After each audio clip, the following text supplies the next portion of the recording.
لسه مخلّص كورس Flutter ومش عارف تعمل إيه، فقررت إن أنت تاخد كورس تاني.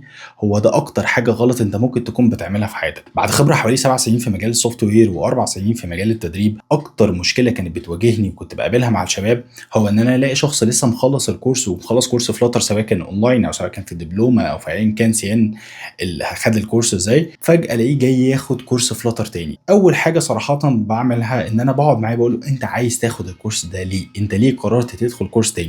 معظم الإجابات إن لم تكن كل الإجابات اللي كنت بالاقيها كانت بتتمحور حوالين فكرة يمكن ألاقي معلومة جديدة تفيدني.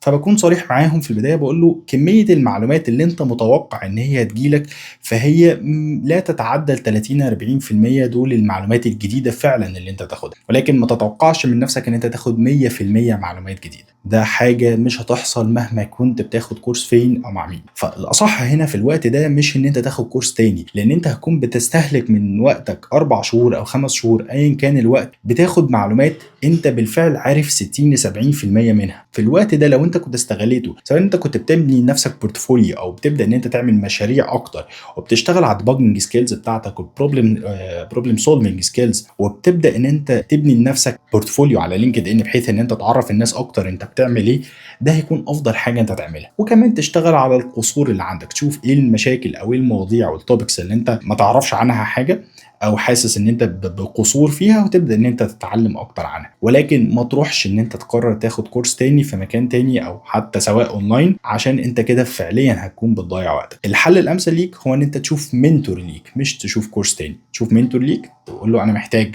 أعرف القصور اللي عندي أو النواقص اللي عندي، ويبدأ إن هو يحلها معاك واحدة واحدة، مش إن أنت تروح تضيّع وقتك ومجهودك وفلوسك في مكان أو زي ما قُلت مش شرط مكان حتى كورس أونلاين. وبس كده، السلام عليكم.